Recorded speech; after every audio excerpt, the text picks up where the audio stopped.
What's going on, guys? Pilo Trades here. Hey, I want to put something into perspective, all right? Something that I was thinking about over the last couple of weeks, actually over the last like 2 weeks maybe. And I was at the gym thinking about it this morning. But before I do that, I need to give you guys some context, all right? Check this out. All right, so this is the S&P 500.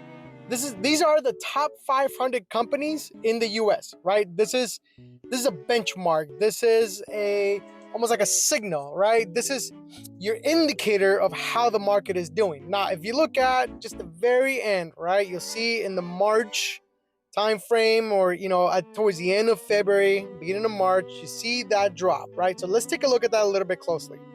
So you see here, right, March, right, ish, bit end of February, you see that drop. It doesn't look as outrageous in this chart, but nonetheless, it is down 7.91%.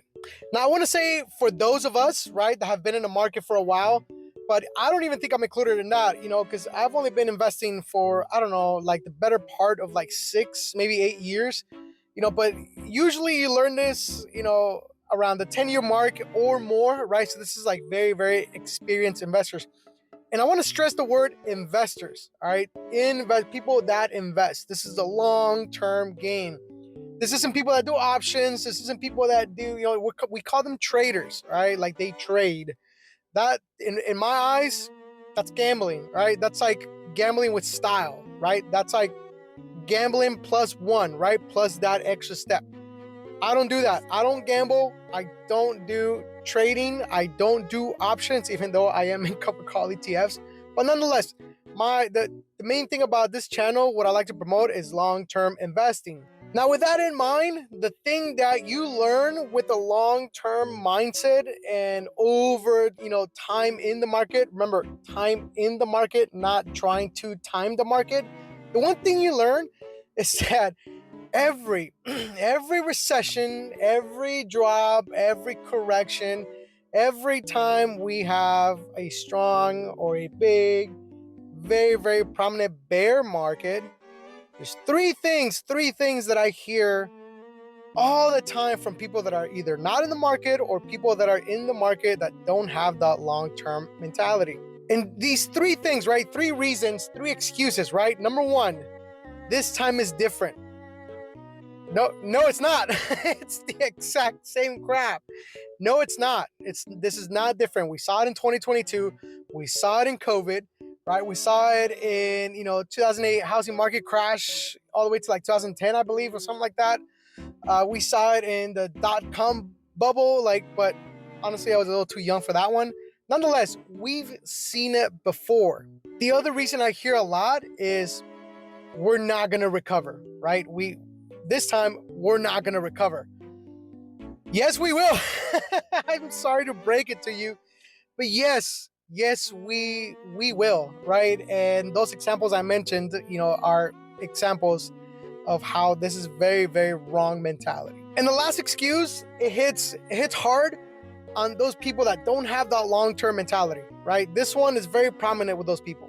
And that last excuse is, I better get out while I still can. No, dude, oh my God.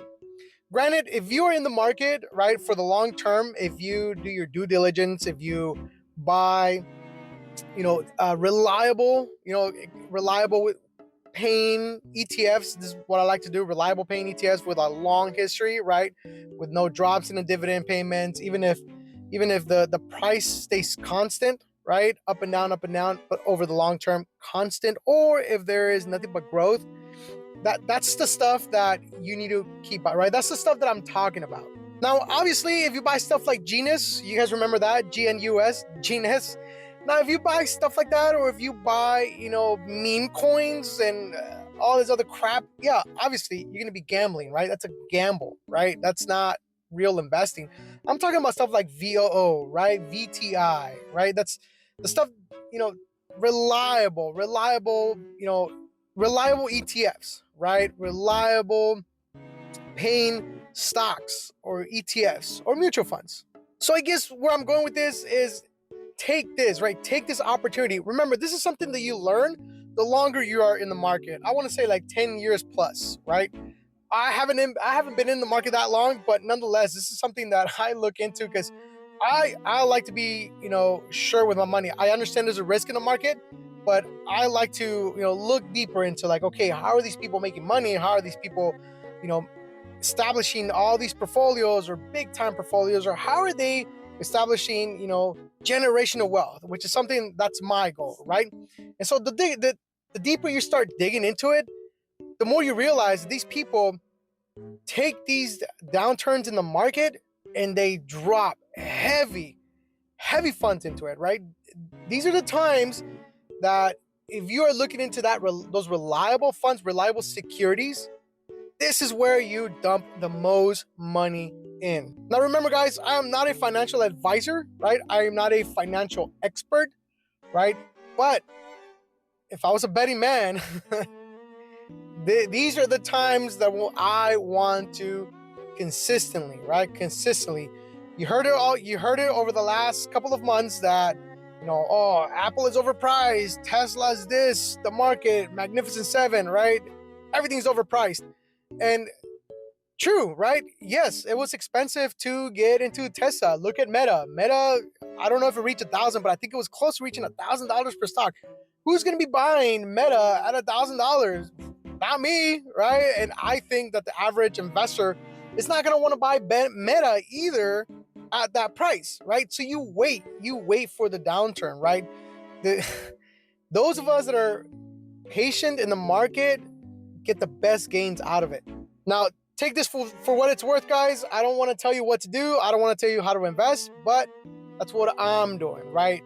I am investing heavier during these downturn times so that after we come out of this, like we have before, historically, you guys can see, and I'll show you, I will get those gains that I'm looking for in my portfolios. And to close off this long rant, I mean, look at the S&P 500 over the last 5 years, right? Up 124.62% over the last 5 years. I mean, where's COVID?